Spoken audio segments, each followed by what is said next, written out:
Hola, ¿me escucha bien? Bueno, buenas noches. Ahí en el pizarrón hay una guía de lo que va a ser la clase de hoy.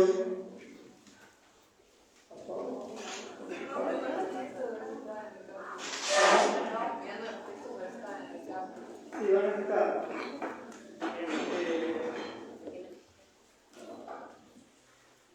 En el pizarrón anoté dos libros. Uno se llama Notas para el desarrollo grupal, y del año 90, 1990. En el campo va a estar casi todo el libro. Y Sesiones en el Naufragio, que es un libro que sale en historias, que vamos a poner en el campo, en el blog, en la revista Dinata. El PDF completo del libro, si bien va a estar en papel, lo podemos consultar.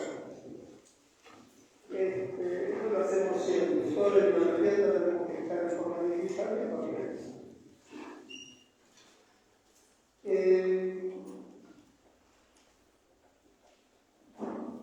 La idea es presentar un libro que tiene 33 años y que sirvió en esos años para sostener las clases de esta materia en otra época y con otra... no sé, el mundo no tiene nada que ver con aquel mundo de la facultad hace 30 años o 33 años. Y incluso la pregunta y el desafío era ver qué de esas ideas de aquellos años se podían sostener hoy. Y Sesiones en el Naufragio es un libro que está por salir.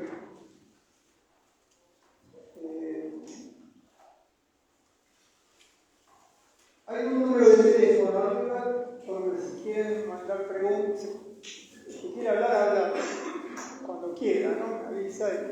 Pero si alguien quiere mandar una pregunta o un comentario a ese teléfono en forma más anónima, lo puede hacer. Anónima quiere decir, bueno, no tener que ponerse a hablar si eso fuera un problema. Y la persona que dueña de ese teléfono, de ese número, me va a avisar las preguntas que la vamos a comentar. Tengo que hacer un comentario introductorio, sobre todo porque planteé el problema de la época. A mí me parece que en los últimos meses estamos asistiendo a un cambio que va a marcar nuestra vida de acá en adelante. No sé si ustedes tuvieron alguna relación con el chat de inteligencia artificial. ¿Alguien probó? A mí me parece que lo que se avecina ahí todavía es muy imperfecto. Si uno lo provoca, se pierde. Yo traté de escribir la contratapa del libro con el chat, un tema que yo conocía mucho, y la verdad que me sorprendió. Porque muchos de los textos están publicados en Adinata, arrastra y barre todos los datos, y ante preguntas puntuales, contestaba bastante bien. Cuando no lo hacía, lo presionaba un poco, y rebobinaba, y contestaba hasta que llega un momento en que se pierde, como si se apabullara con preguntas.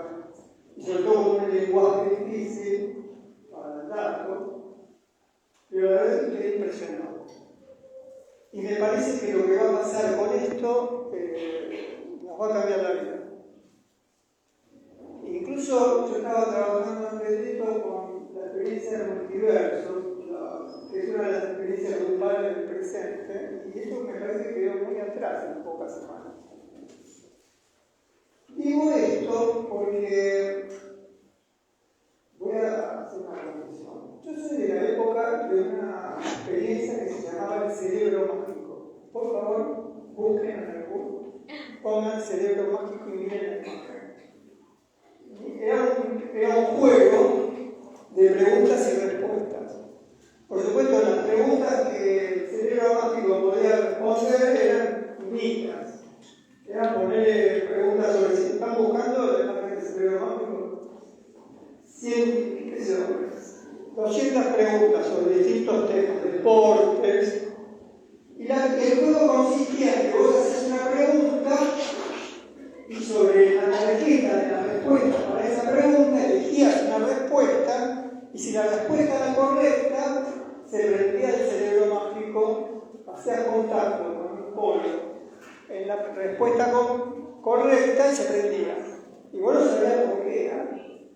Abajo se desarmaba, se desarrollaba una cantidad de circuitos que se cruzaban y que parecía un cerebro, que como las terminales nerviosas a la vez cerebral. No sé si por ahí les da risa, pero era fascinante el cerebro mágico. Y era caro, yo nunca pude, nunca me compraron el cerebro mágico. Y era como, qué sé yo, no sé. Y no había Wikipedia, Google, había una colección de libros que se sabe cómo se llamaba. Lo sé todo. Sé todo. Finitos. ¿Ustedes se dan cuenta de lo que ha pasado en este tiempo, digamos? Y lo que creo que va a pasar en el próximo, porque además, antes los cambios eran 5 años, 10 años, Facebook tardó 5 o 6 años en imponerse. Pero en 3 semanas, el chat de inteligencia artificial tenía más de 100 millones de usuarios. No había pasado nunca. Y no sé cuánto tendrá ahora, porque no se diga esa ley.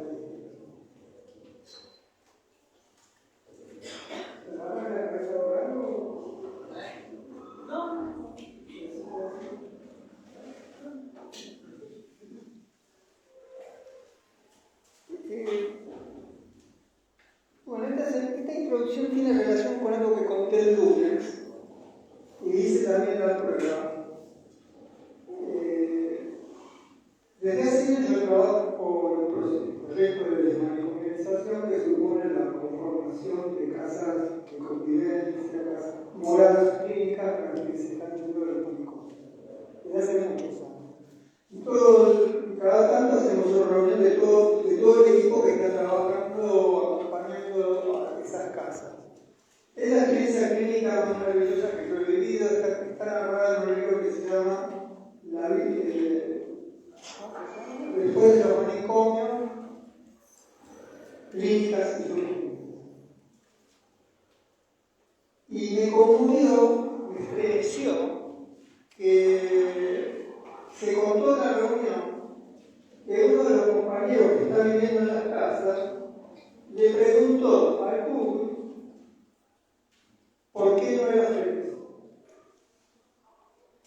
No lo preguntó en el grupo clínico, no lo preguntó en las entrevistas con la psicóloga que lo atiende, no lo preguntó en los talleres en los que participa, no lo preguntó en un chat grupal que hay con todas las personas que están viviendo fuera del hospital, no lo preguntó en ningún otro lado. Y eso me conmovió. Decidió que el lugar para hacer una pregunta, ¿qué pregunta? ¿Por qué no soy feliz? Es como arreglar pregunta. Hay que hacerse esa pregunta. ¿Y a quién se la haces? Si usáramos un viejo concepto del psicoanálisis, diríamos, en donde hay un flujo transferencial, donde se suponga un saber para responder una pregunta como esa. E inmediatamente no era ninguna de las formas clínicas que nosotros proponíamos, a las cuales participa alegremente, amablemente, con mucho entusiasmo, sino era el Google. Háganla, pero yo le pregunto, después de salir de la reunión, lo primero que hice es ponerle al Google por qué no soy feliz. Y claro, lo que apareció ahí es puede ser Google, no es todavía. Imagínense el Google y el chat de inteligencia artificial, era un abismo. El chat de inteligencia artificial trabaja a mucha más velocidad, baja todos los datos, te da una respuesta de acuerdo a tu pregunta, te hace preguntas para poder responder tu pregunta, es otra cosa. El cambio es extraordinario. Pero el Google te baja un montón de referencias para empezar a pensar. Incluso te deriva a videos, una charla TED sobre la felicidad, a podcast. Parece que si te lleva 1 hora, 2, 6, 12, es terrible. me arrepentí tanto de colaborar en el juego, salí con una tristeza de esa interacción. Pensé que la felicidad era algo tan inalcanzable para mí que bueno, lo estoy contando acá para exorcizar esa... Bueno, por esa razón a mí me gustaría pensar desde esa perspectiva, quiero pensar algunas cosas desde 30 años. Sabiendo que la verdad que puede ser un lugar peligroso, ¿no? De etéreo. Hay una compañera que dice, hola, hay una aplicación nueva. No, eso está. No, igual no te veas. No pasa nada. Pero, sí, hay una compañera que conoce que dice, hola, hay una aplicación nueva que te da terapia por chat. No con una persona, sino con un bot. Ahí terminó el mensaje. Decirle que te pase el link, así si puede pasar el link. Sí. Así eso, me enviaré. Yo contaba la vez pasada, cerrarlo y tenerlo cerca. Yo contaba la vez pasada que en un libro que se llama Una subjetividad que se inventa, simulo una entrevista con una computadora de hace 2 años. El libro es de fines de los 90, mediados de los 90. Lo voy a traer la próxima vez porque era como algo que me había divertido en ese momento, me parecía muy lejano y hoy ya como totalmente verosímil. Bueno, quería plantear, ahí están planteados los puntos que quisiera tomar hoy. El último, que por ahí si no nos lleva mucho tiempo, fue después al último, que es la visión y la mirada se vincula con algo con lo que me quedé incómodo en la clase pasada, que fue cuando hablamos del problema de la autoridad. ¿Tienen presente eso? Yo noté que me gané mucha enemistad en ese momento.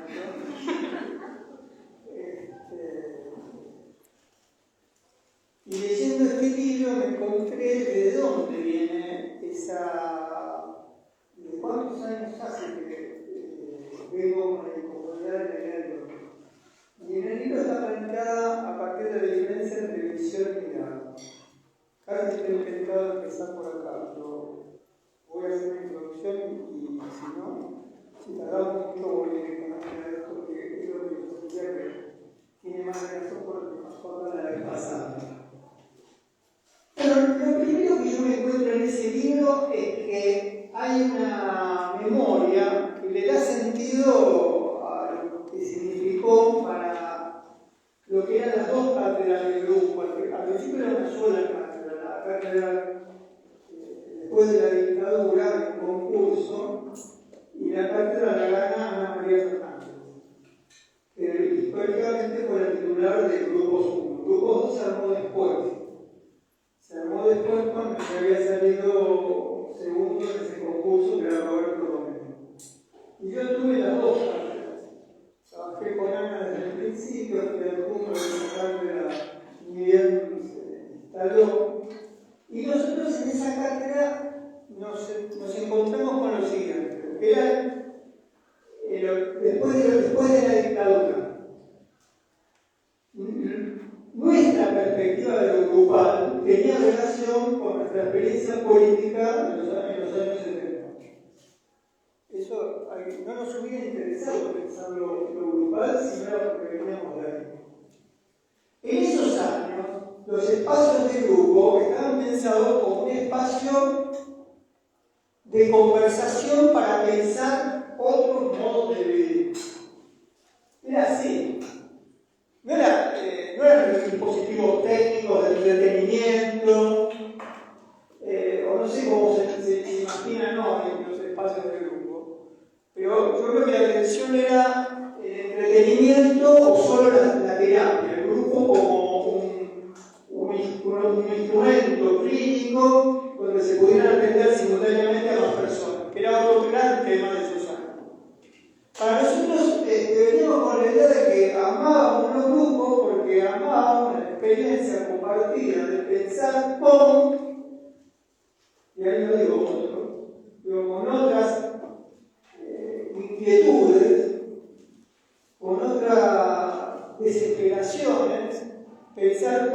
otras inquietudes y otras desesperaciones, cómo vivir de otra manera, cómo cambiar la vida.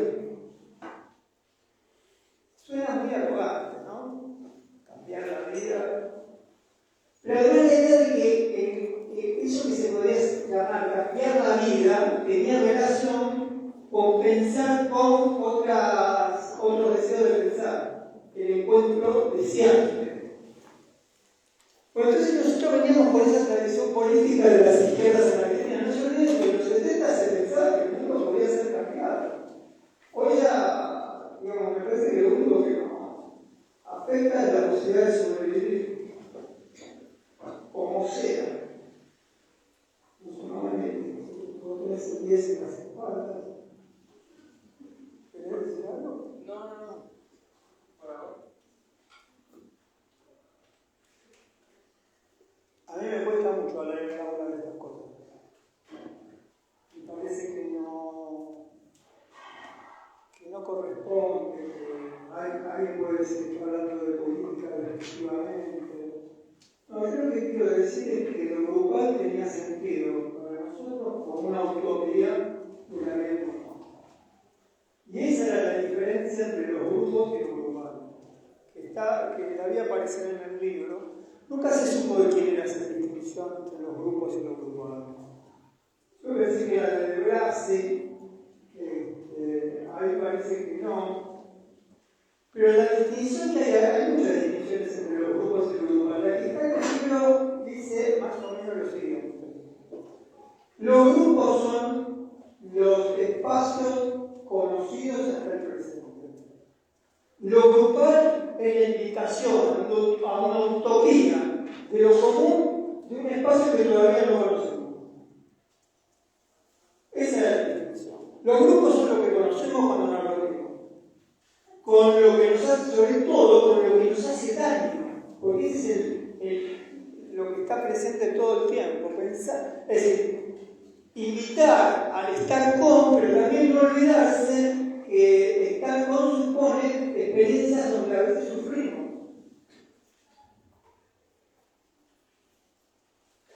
A veces casi siempre, porque me parece que sufre más. Es decir, han sufrido las situaciones de la vida en común. Ese es el gran misterio y sigue siendo la gran pregunta. ¿Cómo habilitar un espacio común donde el sufrimiento sea menor? No que no haya. En el amor hay sufrimiento en la vida en común. O sea, ya dijimos acá por lo menos, ¿no? Renunciamos al amor. Sufrimos mucho en la última experiencia amorosa. Renunciamos al amor.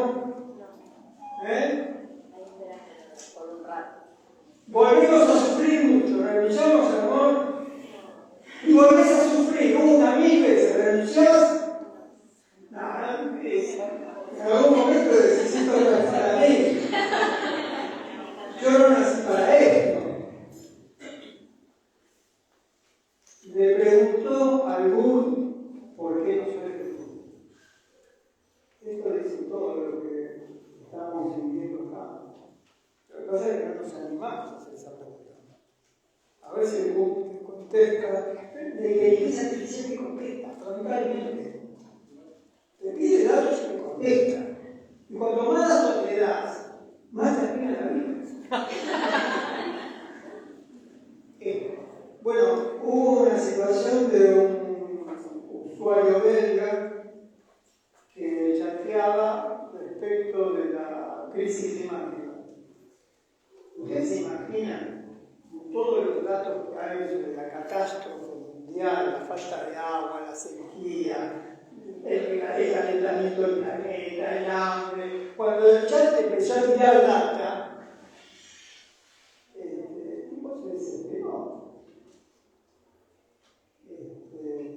Tal vez no se suicidó solo por eso. ¿Qué? ¿Cuál? Lo que pasaba en el mundo. Puede ser, pero la cuestión es que, bueno, pulsión de muerte en él o en la cultura en la que vivimos. El capitalismo es la pulsión de muerte. Pero algo así, Esto se está grabando en todo campo. El capitalismo es el deseo de muerte.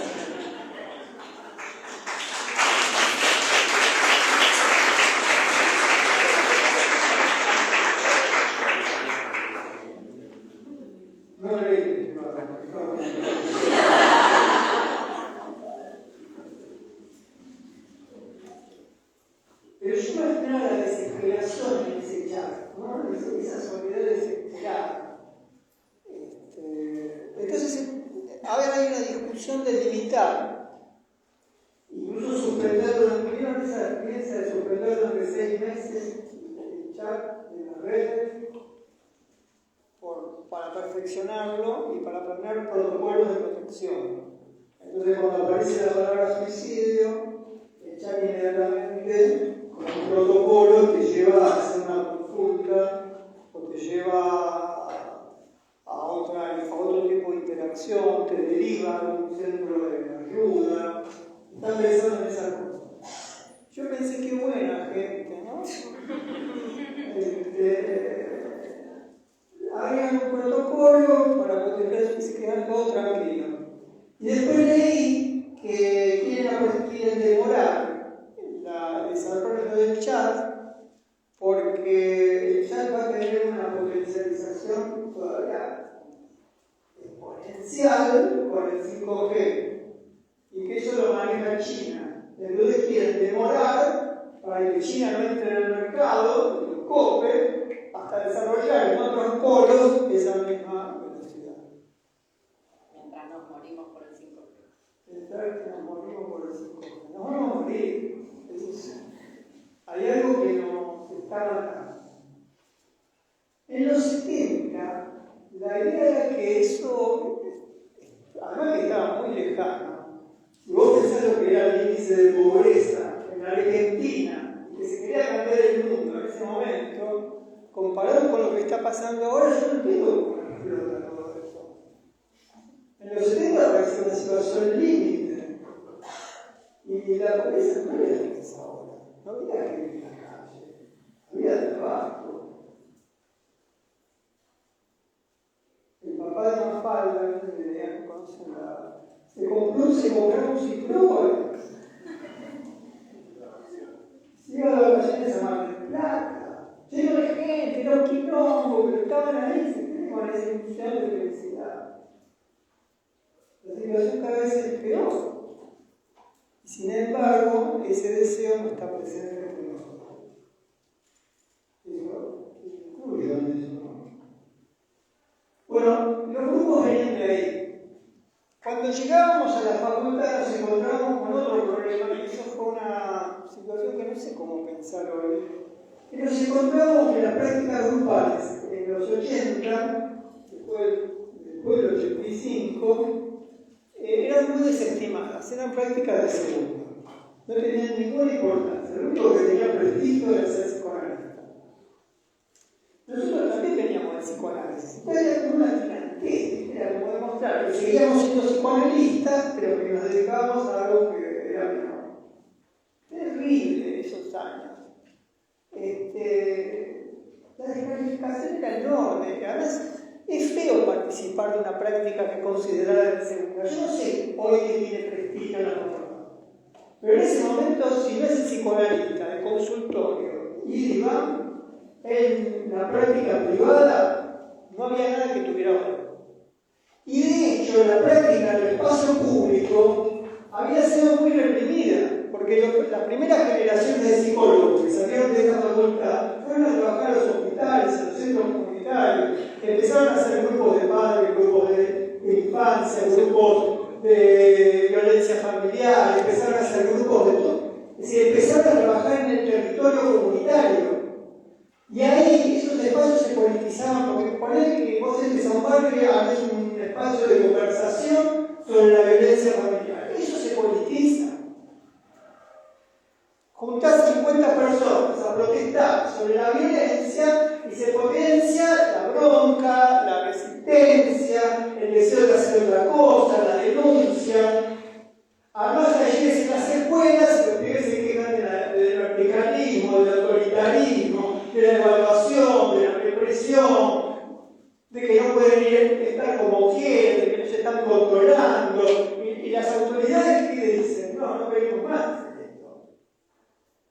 cuando desaparecieron psicólogos y psicólogas en esos años, fueron quienes tenían práctica comunitaria.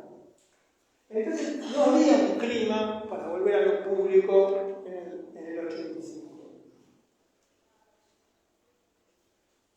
Lo más seguro que era el consultorio en Villaflor.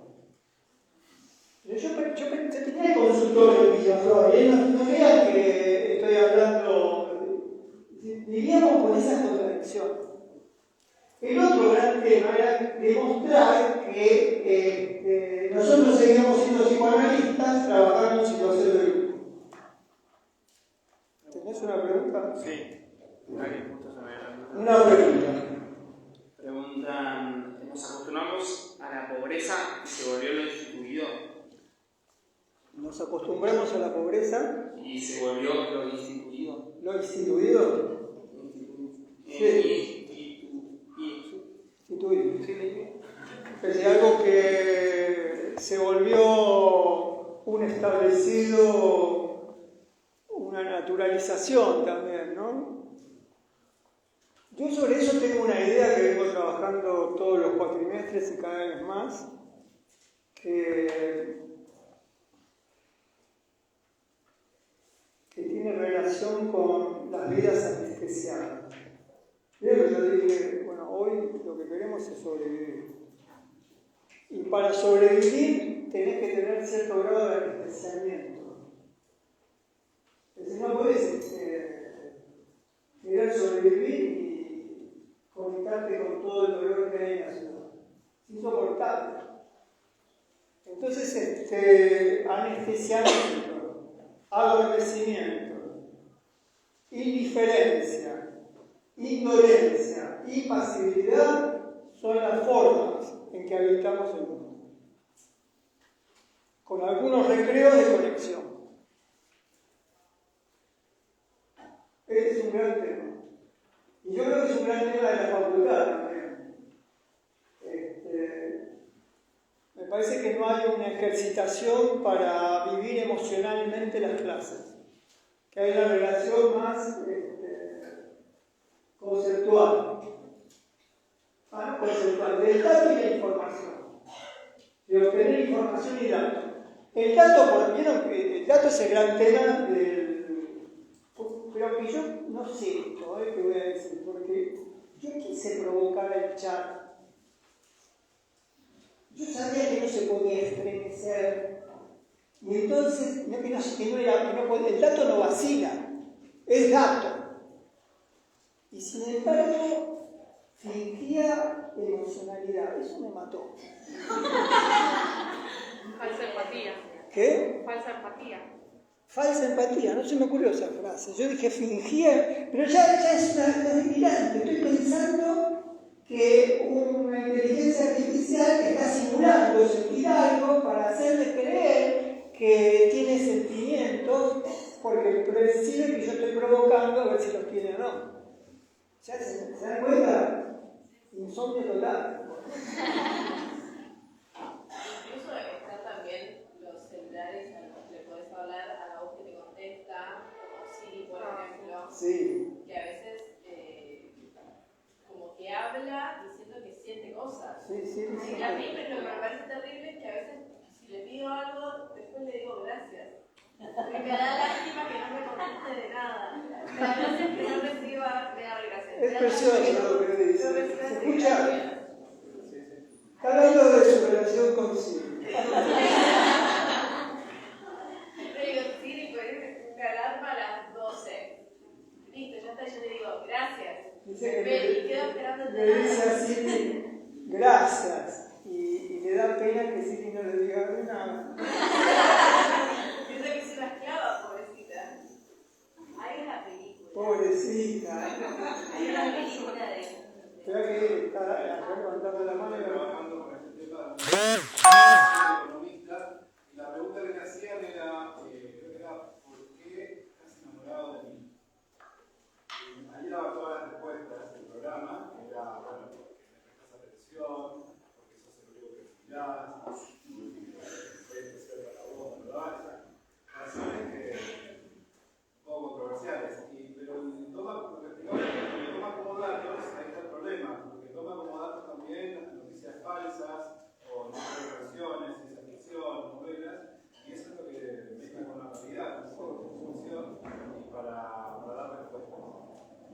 Pero ya lo va a perfeccionar.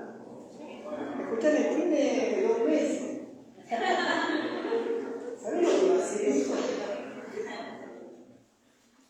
Va a empezar a usar comillas.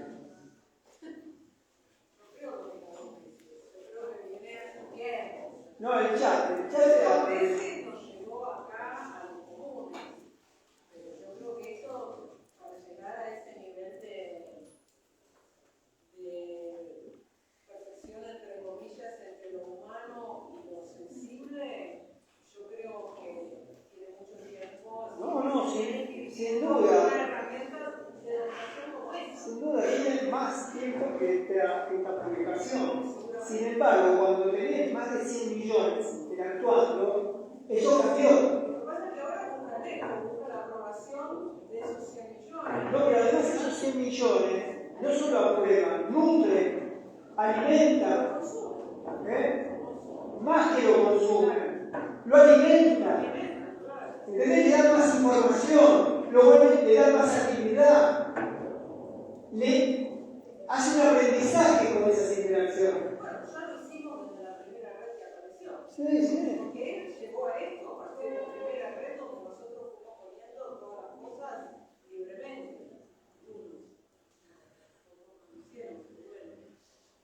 En realidad, el tema de los suicidios, Instagram también aparece en todas las redes. Bueno, seguimos con los hilos. Bueno, un tema era el de los 60-70 y lo grupal como utopía de la vida común. Lo grupal como una invitación a pensar más allá de los grupos conocidos. El otro tema era que en la facultad había una descalificación. Yo les cuento que eso se sufría mucho, porque era muy difícil hablar ante un auditorio que no le importaba lo que estaba planteando. Porque se quería hacer todas esas inquietudes, querían formarse para hacer clínica privada.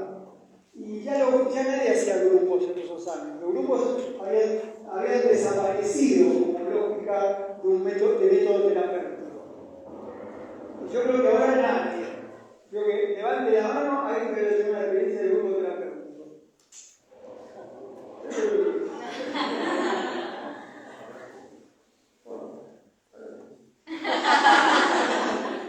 ¿Qué más?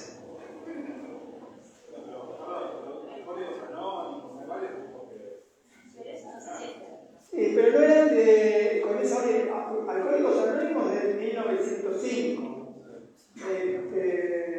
Son espacios, pero son espacios de grupo. Pero espacios de grupo muy regidos por una moral de grupo.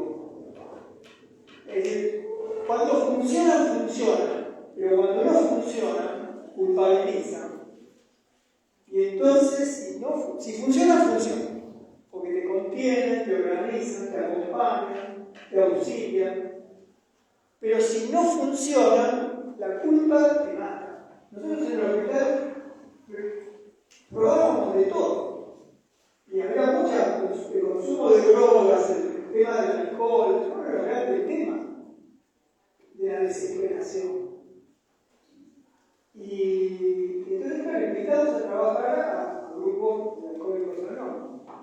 Bueno, algunas veces funcionaba, pero cuando no funcionaba, había que agarrar y sostener ese desanclaje que se daba y esa caída vertiginosa de no tener quien te sostenga. Además, el tema del alcohol tiene mucha relación con la autohumillación, el autodaño, el autocastigo.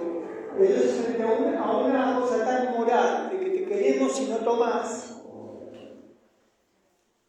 te seguimos queriendo a pesar de que tomaste, pero de acá en más no vuelvas a caer. Aceptamos que caíste, pero mira esa cosa de que cada vez se levanta más la tensión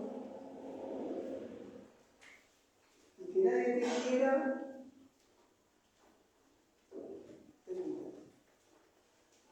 Es lo que decía Chávez.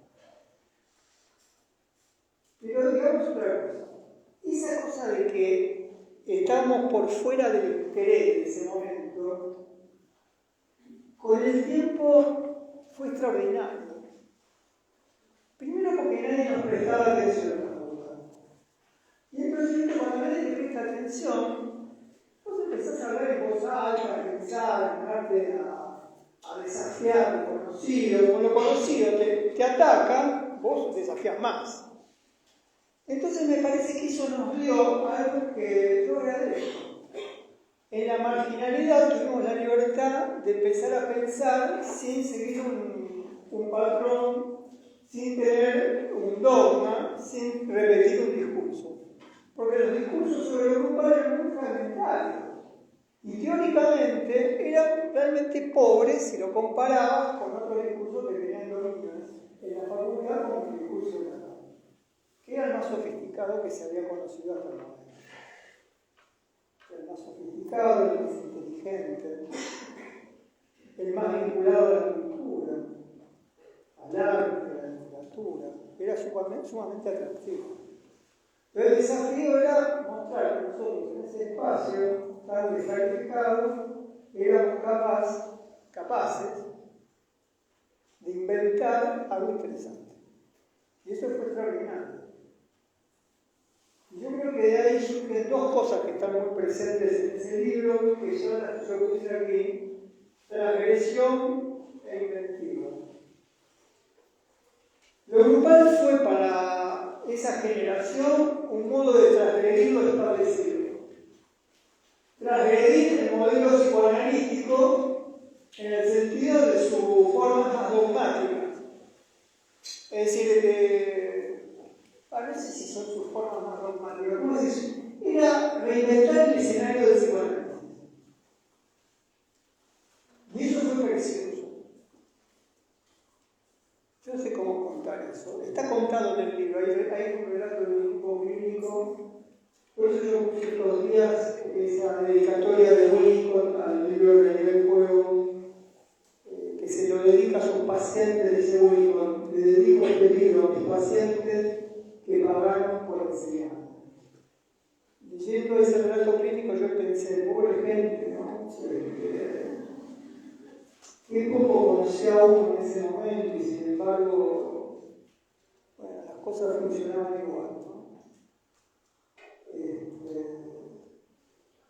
Inventar un modo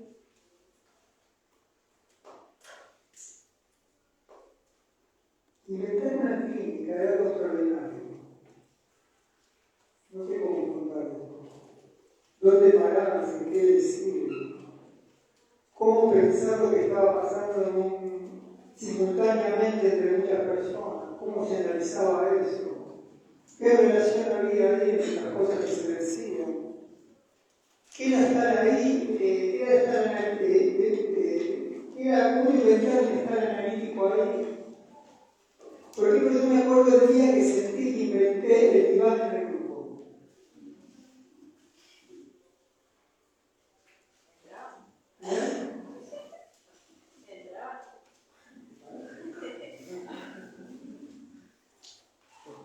¿Te parece un frente de él? Supone que él está diciendo algo a él, ¿no? Si yo estoy acá, ¿a quién le hablo? Estamos en un grupo, él está contando algo, y yo coordino el grupo, él a quién le habla. ¿A quién le habla? No a nada, para ver. ¿A quién le habla? Si lo coordinas, Si yo coordino, siempre te va a hablar a vos. claro, si yo coordino, me habla a mí. Simula hablar a los demás. ¿Viste? Como si, ponele que yo estoy analizando con ese grupo. Y ella es la coordinadora. Yo simulo pero ¿entendés? La mirada que me interesa es esa. ¿Se entiende eso? Sí. Entonces yo me acuerdo un día que me salió esto. Cada vez, primero salir de estar sentado en el círculo. Ese fue el gran respiro. Porque ahí me sentía las miradas inmovilizadas. Esto después lo aprendí coordinando asambleas en el hospital. En el hospital psiquiátrico, en el manicomio, donde se decía que no se podía trabajar en eso. Las miradas te mataban, te inmovilizan. Es decir, además te obligan a responder, es una demanda, sea algo, decía algo. sé inteligente, terrible, no se puede pensar así, ¿se entiende? Entonces primero salir de ese círculo, ¿no? Entonces quedar afuera y poder circular afuera. Acá no puedo estar en una silla. Tener espacio. Y se hablaba él, ¿no? Yo me paraba atrás. Y entonces ponerle que vos tratás de mirarme, porque yo estoy atrás y miraba para recordar el buen campo. Y yo me seguía corriendo así. ¿Se entiende? Evitaba, era el diván. Es decir, evitaba quedar capturado por una mirada que le mandaba. Ustedes no saben, bueno, perdón, yo para mostrar, no les hice hablar, nada. Para mí era extraordinario eso. Era inventar un modo de trabajar que no era la repetición del escenario conocido, que era muy cómodo, el diván, el sillón, la penumbra. Seguimos con esto la próxima. ¿A usted qué le parece? Había una serie de fórmulas preciosas también. ¿Qué? Me da curiosidad porque traer esto la inventiva o cierta como experimentación también está un poco en el borde, ¿no? Con la transgresión, algo lateral al centro.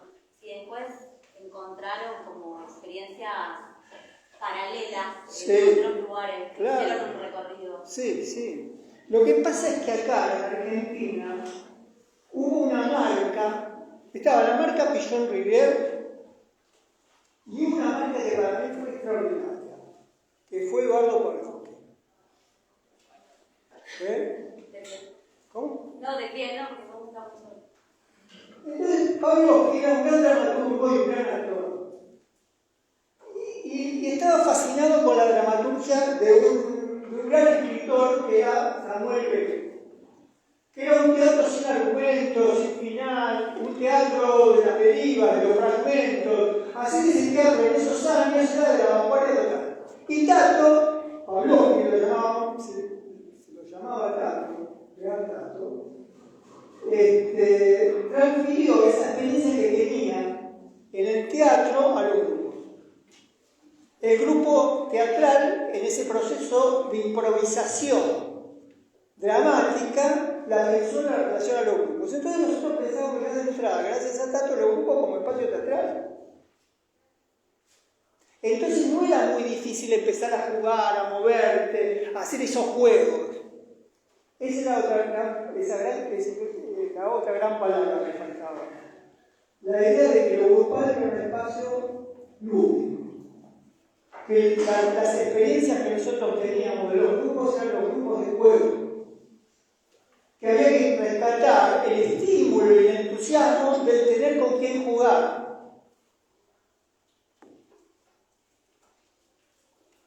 Era precioso jugar.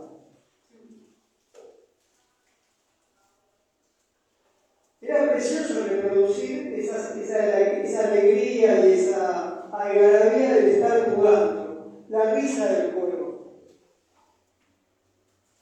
la inventiva del juego, la suspensión de la temporalidad que hay en un juego. Creo que uno, cuando está jugando, no quiere que eso termine nunca. Esa idea de entrega, de estar sumergido en el olvido de sí en el juego. Bueno, todo eso permitió esa inventiva. Ahora, claro, había inventiva. Hubo un grupo en Francia, que eran discípulos de Lacan y que formaron parte de su escuela, de la división de su escuela que se llamaban Jenny y Paul Lemoine, que vinieron a la Argentina en esos años. Y ellos trabajaban con un método, de una forma, en grupo, siendo absolutamente lacaniano. Eso a mí me fascinaba. Jenny y Paul Lemoine tenían un libro que se llama Teoría del Psicodrama y no saben cómo lo leí. Buscaba ahí, viste, como mi cerebro mágico, juntar una pregunta con una respuesta. Me marcó el cerebro mágico. Sigo pensando así, juntar toca y a ver si se prende algo. Y ellos trabajaban así, pero incluyeron otra cosa que yo no conocía, que era el uso de la crónica. Pichon Rivière tenía un cronista, había un observador no participante que llevaba una crónica y iba anotando todo lo que se decía. Y después al final de la reunión hacía como una devolución con todo lo escuchado. Bueno, ¿no? Bueno.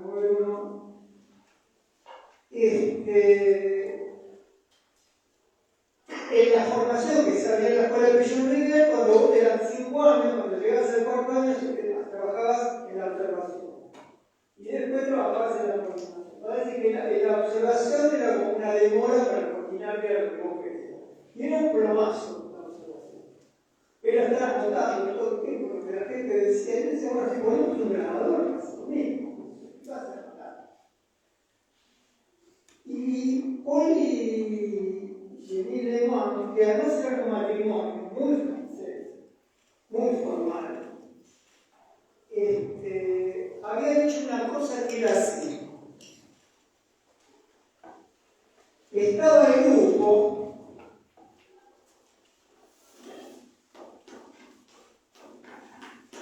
vamos aquí la coordinación, y había una mesita, supongo que esta es una mesita con un velador, y acá sentada la otra persona que coordinaba el grupo fuera del espacio. Ellos decían fuera del espacio dividido. Y aparentemente hacía una crónica. Pero lo que mi problema decía que el analista era este. No repetía lo que escuchaba, sino puntuaba cosas. Que acá en el libro, porque yo empecé a trabajar de esa manera, con una adaptación. Por ejemplo, alguien decía, díganme algo de la vida. Estamos cansados, ¿no? Estoy cansado, siento que no tengo fuerza, Y entonces, el que estaba ahí al final, yo lo introducía en cualquier momento de la reunión, de la sesión. El que estaba ahí puntuaba como si fuera un eco, como si fuera una voz dramática. Decía cansado, no tengo ganas de nada. No tengo ganas de nada. Entonces hacía resonar lo que había escuchado de un modo que interpelara de nuevo muchas veces. Y dejaba pasar la anécdota. Porque viste que cuando hablamos de lo que nos pasa, hay un 95% de anécdotas. Porque no sabemos cómo está la vida. Hasta llegar a la pregunta, ¿por qué no soy feliz? Contá de cómo, dónde vivís, qué hiciste a la mañana, que hubo paros de colectivos, que te llamó tu mamá y que te hizo una mucha pelota, que te duele la panza y que la materia te tocó un horario que no te conviene, que el laburo te miran feo, que fulano que le invitaste a tu casa, que si yo pasó y no te saludó, hasta que llega, viste, en un momento de todo eso nos ocupaba el examinador, ¿no? Pero cuando llega la pregunta, yo me pregunto ¿por qué no me quieren? Entonces ahí sí. ¿Me quieren? ¿No me quieren? ¿Por qué? ¿Se entiende la puntuación? A mí eso me fascinó. Eso se llamaba la crónica. Parece que había tendencias que habían tenido rupturas y transgresiones inventivas en relación al psicoanálisis, muchas. Pero en la Argentina, en eso es extraordinario. Yo lo contaba con vergüenza y ahora ya no tengo tanta vergüenza el lunes, que nosotros en ese momento decíamos que, yo creo que está en ese libro, pero no lo encuentro, que había 2 inventos en la Argentina. Inventos de este territorio. Uno era el dulce de leche. No hay dulce de leche como ahora. De hecho, cada vez que viajo y llevo dulce de leche chicote, que si quieren yo no lo consigo como un cartón, que era para mí el gran dulce de leche. Por ahí es el más rico, pero es un gran símbolo del dulce de leche. Y el otro gran invento era el uruguay. Ahora, esto que era un invento, que yo lo digo tan emocionante, en esos años era basura. ¿no? Por eso que te digo, porque la práctica clínica individual tenía prestigio, era para trabajar en grupo necesitabas un caudal de pacientes enorme, nadie tenía tantas personas que consultaban. La gente quería a alguien que los escuche individualmente, no quería compartirse sus... Bueno, las cosas que podemos plantear acá. ¿Qué? Sí, el capitalismo.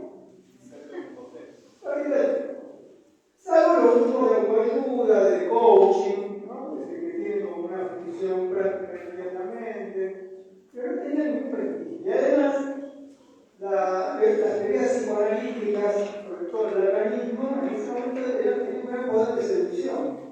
Yo no sé qué tiene poder de seducción, me parece que no tiene tanto el organismo. Lo que tenía además el lacanismo era que tenía un lenguaje difícil. Era preciosa esa dificultad. ¿Qué hora es? Porque tengo miedo de... 10 minutos.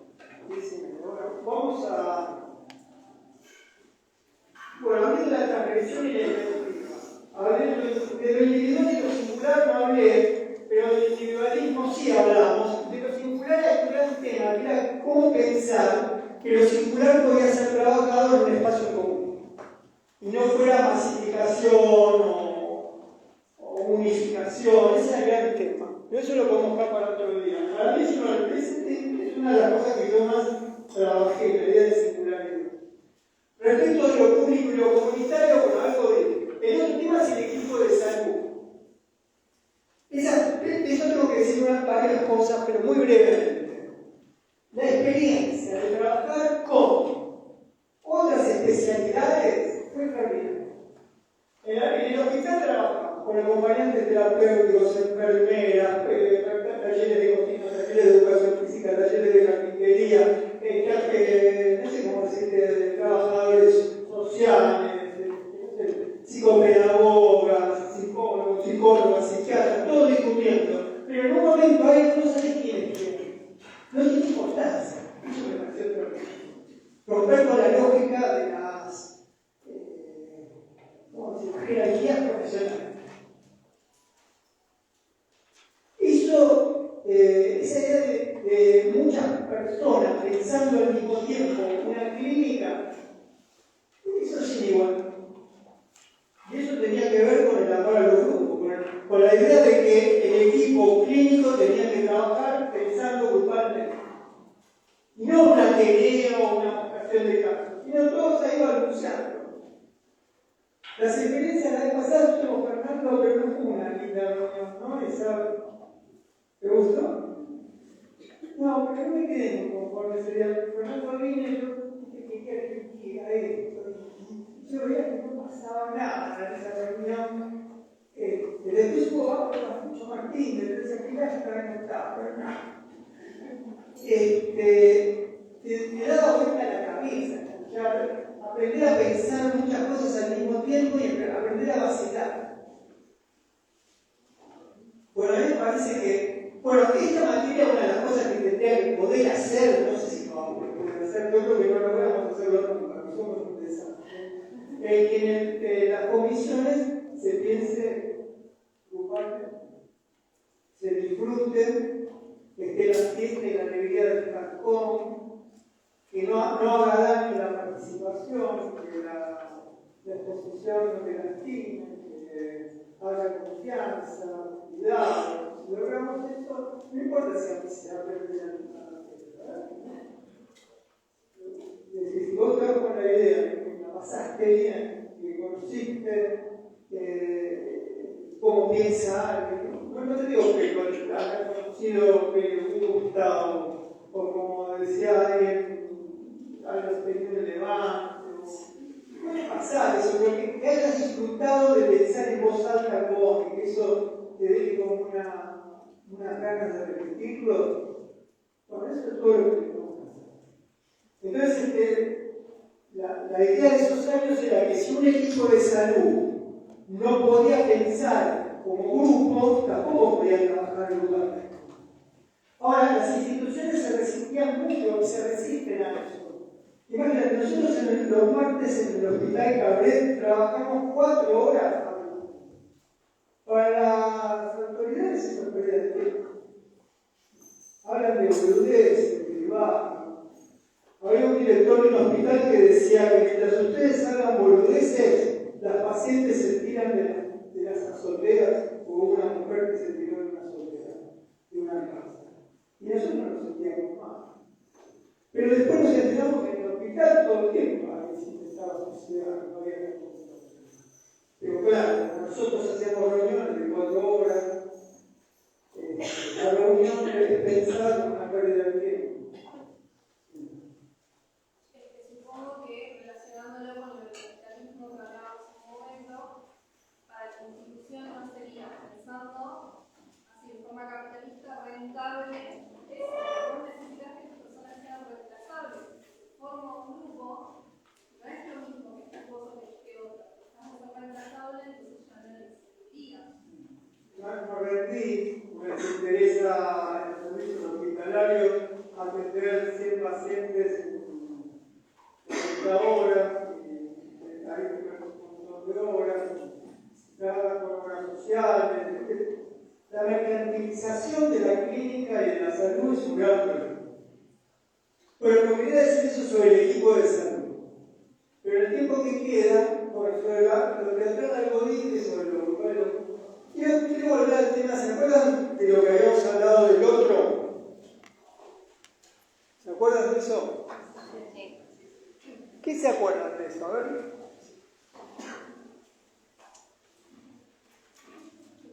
¿Qué molesto es eso? Dígame la verdad.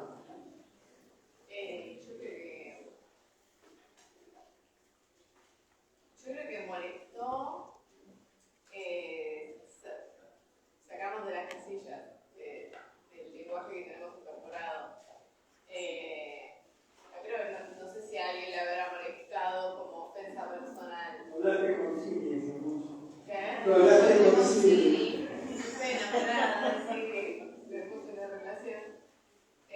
Dice que me molestó que nos sacáramos de la casilla, que saliéramos. Pero Es como. no me gusta igual eso que pasa. Tal vez puede ser que haya molestado, si es que molestó, como que. Voy a hablar de mi lugar. Porque yo, con lo poco que charlamos sobre eso, tal vez terminé entendiendo. Bueno,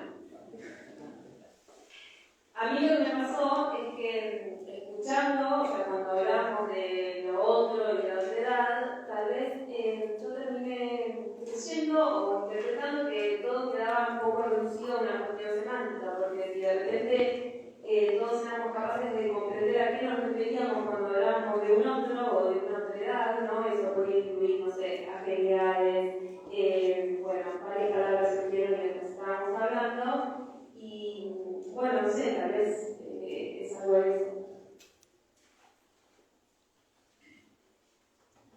Sí, eso de que es una cuestión semántica me hace acordar a algo que me mandaron hace poco de una foto de una inscripción en el baño sobre esta materia. Y estaba tachada con liquid paper o con un coso, pero se notaba, o yo quise notar, que alguien criticó, había muchos enojos, ustedes no creen, nada, pero bueno, ya la crítica.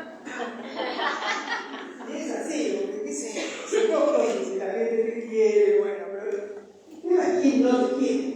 Ahí es donde te despierta un problema para pensar, eso es más extraordinario. Y había una palabra que me hizo acordar a lo que dijiste vos. Había gente que decía, creo que decía, porque estaba tachado. Yo creo que los que nos querían tacharon esa parte. Pero yo me di cuenta que me tacharon. Yo no fui. No. Y decía que esta cátedra abusaba de los eufemismos.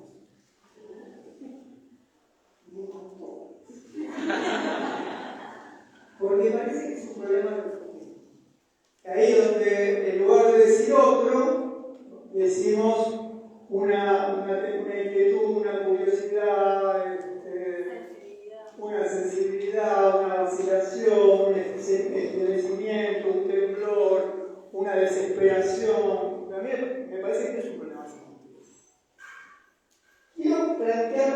la distinción entre visión y mirada tal como aparece en el libro. No lo tenía previsto, pero lo encontré ahí.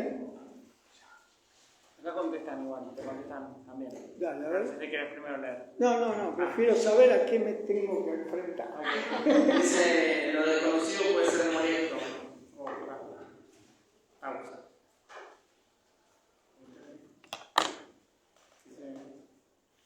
Lo desconocido puede ser molesto o encontrarnos con un conocimiento distinto al que estamos acostumbrados. Tal vez eso fue lo grupal, entre comillas, de la situación, entonces generó desconcierto. Sí, puede ser. Pero vamos a... Sí. Yo igual no entendí que a alguien le haya molestado tan en serio. Usted hizo una inferencia de que no molestó. Bueno, pero yo me fui mal.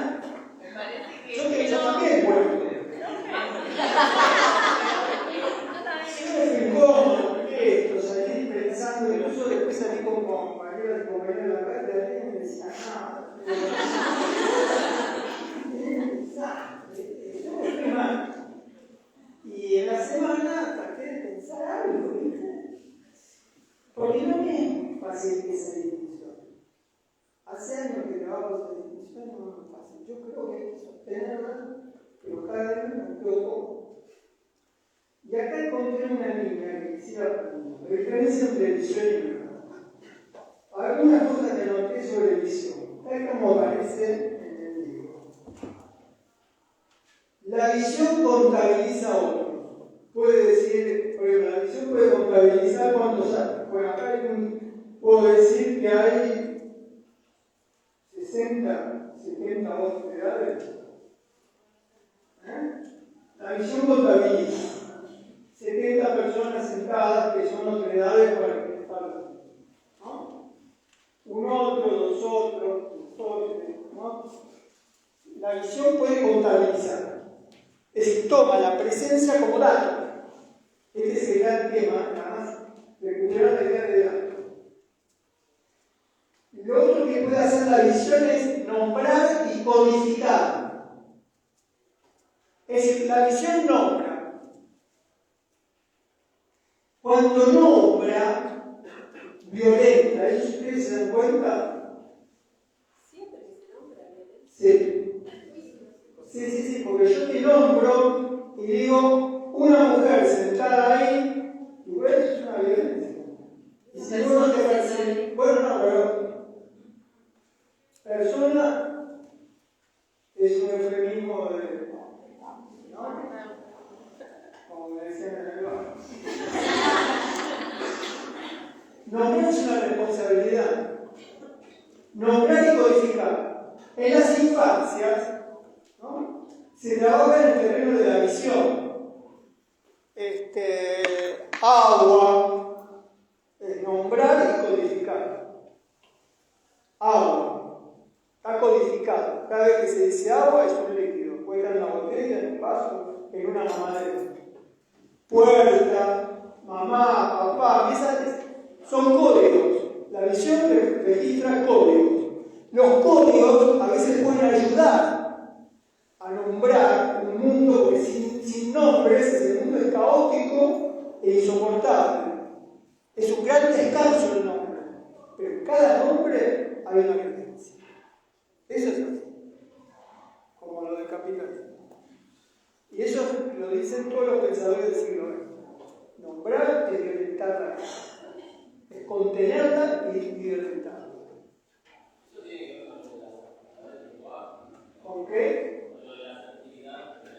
Con la asertividad de la lengua, con la arbitrariedad de la lengua, con la lengua como un ordenamiento del mundo. La lengua bautiza el mundo y lo hace nacer como dato. Con esta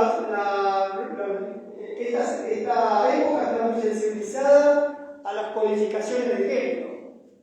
Es decir, esta época piensa claramente que codificar genéricamente a alguien y ponerle nombre, y hay algún atributo, el nombre da un atributo femenino, masculino, eso puede ser violento.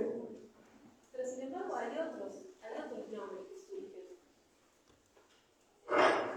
para identificar los géneros. Bueno, surgen otros nombres luego de un montón de años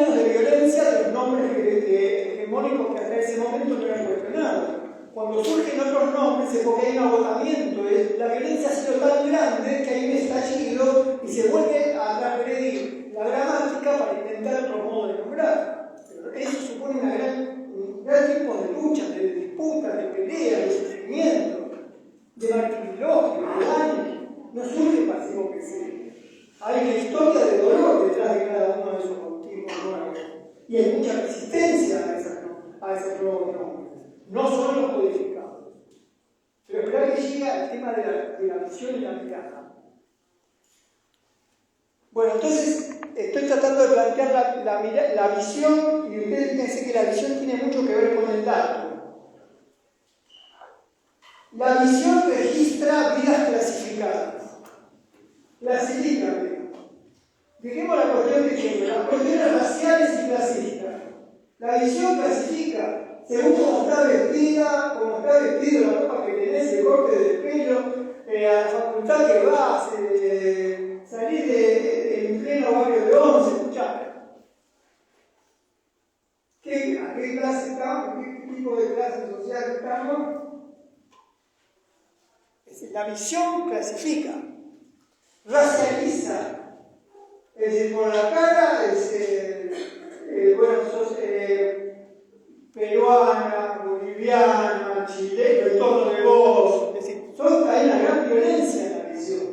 Es clasificatoria. Negra, negro, pobre. La visión clasifica inmediatamente. Es como si se pusiera en marcha el chat de inteligencia artificial y con los datos de la cultura a la que pertenece, rápidamente ves lo que ves. Que en realidad ves un mundo interpretado. ¿Ves que la visión percibe la realidad o percibe la verdad? Percibe un mundo interpretado, bautizado, codificado, ya nombrado. Estamos ante un problema. Este libro está pensado antes de la lectura de Nietzsche. Pero Nietzsche, más allá de vivir en Plan, empieza diciendo que vivimos en un mundo interpretado. Y lo toma de un poeta que se llama Rilke. Esa percepción que tiene Nietzsche es extraordinaria para esta serie. Lo otro que se puede decir es que la visión consume datos y que con la visión asistéis a una realidad informada. Es decir, estamos capturados en un sistema de visiones. La visión, me parece, es el ámbito del otro, la otra, el otro. Es decir, que son clases.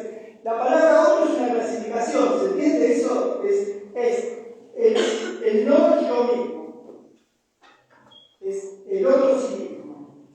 Es decir, hay una diferencia, una distancia, una frontera. La inventó Europa para defenderse de las migraciones. Porque hay que decir esto, el pensamiento del otro, que nosotros mismos, los pensadores franceses surgen de Europa. Y en Europa el otro es peligro. Antes de que sea peligro del debate. Porque Europa está asediada por las fronteras, en sus fronteras por los migrantes que se escapan, que huyen de sus poblaciones y sus territorios quemados por el capitalismo. Se mueren en el mar Mediterráneo, se mueren en transportes, es horroroso. O de México o Latinoamérica cuando quiere pasar a Estados Unidos. Hay muros. La invención del otro es la invención del extraño peligroso. Y eso también me parece importante. Si no consumimos la idea del uno y el otro alegremente, porque lo leemos en los franceses, sino olvidándonos que eso viene del genocidio. Cada vez que Europa clasificó la otredad, justificó matanza. Como está justificando ahora campos de concentración, de campos de refugiados, niños que se mueren al cruzar el Mediterráneo, es brutal. Todavía en la Argentina, esta universidad pública da alojamiento a vidas que vienen de los países vecinos, ¿cómo se dice? Limítrofes, fronterizos. Sigue siendo un espacio alojador. Aunque yo ya escuché en estas aulas decir que nos quitan vacantes personas que vienen de afuera. O sea, el otro, ahí empieza el otro. El otro como el extraño, como el ajeno, como el extranjero, como la peligrosidad. Y en nosotros, que sería la extensión de lo mismo, como una frontera cerrada. Es peligroso el otro. Pero quiero hablar de la mirada. ¿Está bien? El otro puede ser contabilizado, es dato, información. La mirada es la percepción de fantasmas, de sombras, de rasgos, de gestos que evocan otro gesto. La mirada percibe ausencia. Y esto es lo que aprendimos en los grupos clínicos.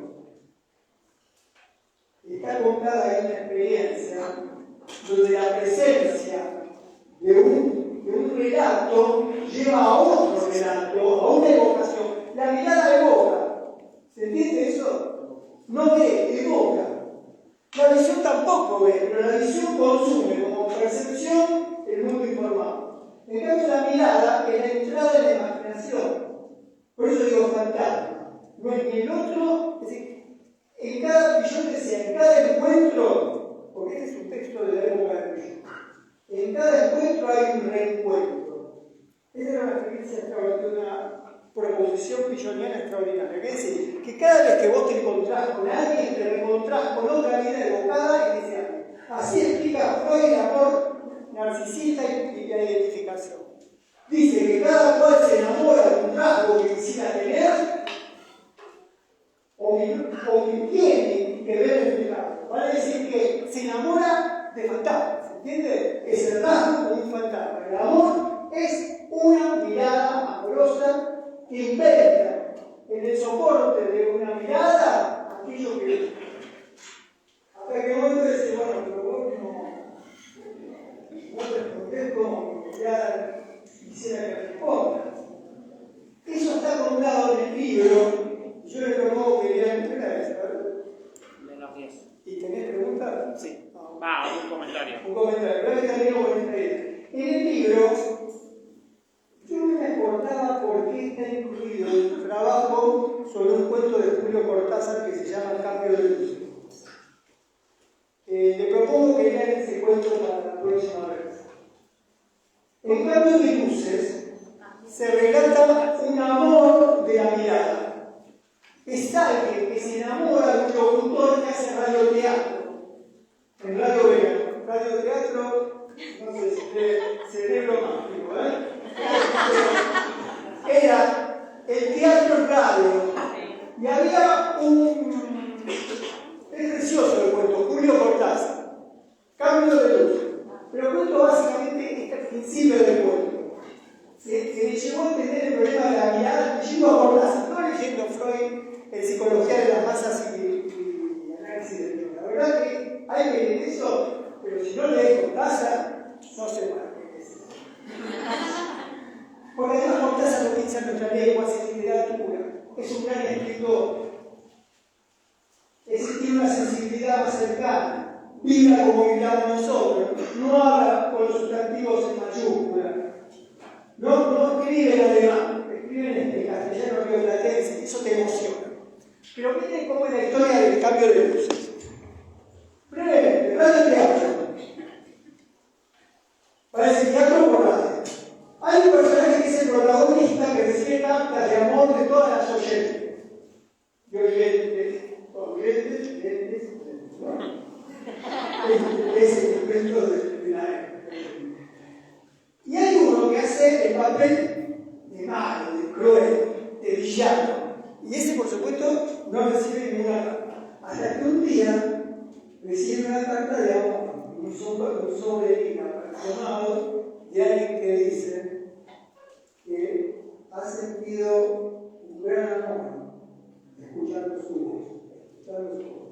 Y que ha percibido por las vibraciones de su voz.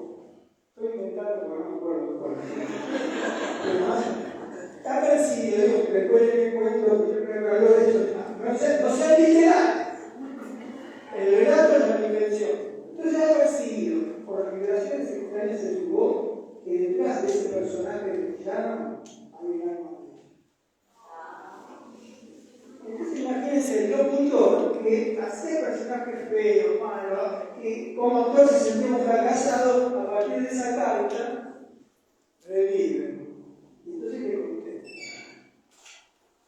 Y ya cuando le contesta, se la imagina.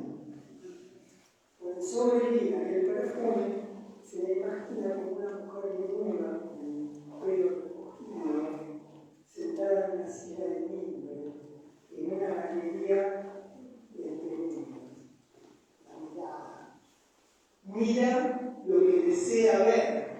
Se enamora de una mirada, como la que no sabemos si era una mujer, la persona del sobrevida se enamora no de la voz del protagonista, de la voz que percibe, intuye y evoca detrás del personaje secundario que hacemos televisión. A mí me pareció que eso planteaba, leyendo ese cuento, entender la diferencia entre ficción y metáfora.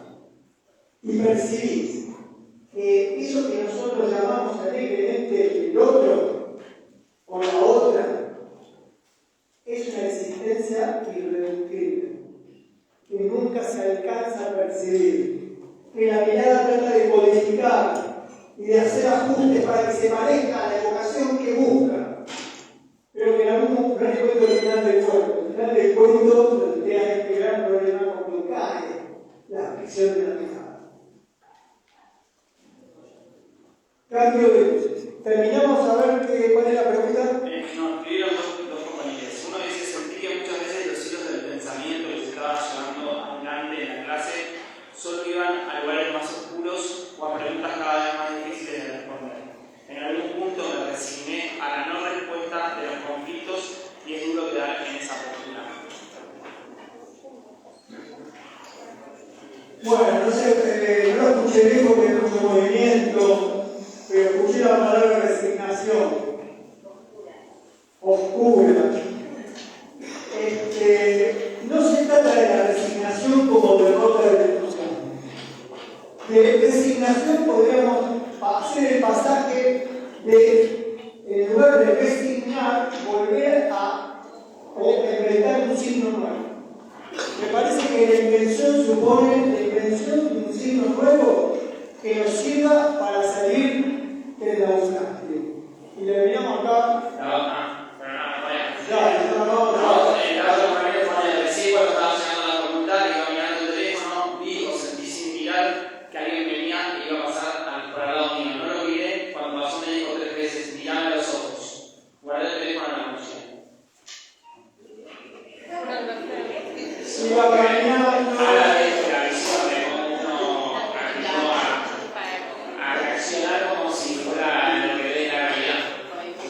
Colectivo. Sintió una amenaza. Codificó datos de la zona y bueno. Me gustó eso, codificó los datos de la zona y tuvo miedo que no tuvo el celular. Vale decir que la visión tiene que ver también con la zona. Hasta luego 15 días, si no fue el miércoles que viene va a estar la profesora Junta, así que para dentro de 15 días vean cambio de luz.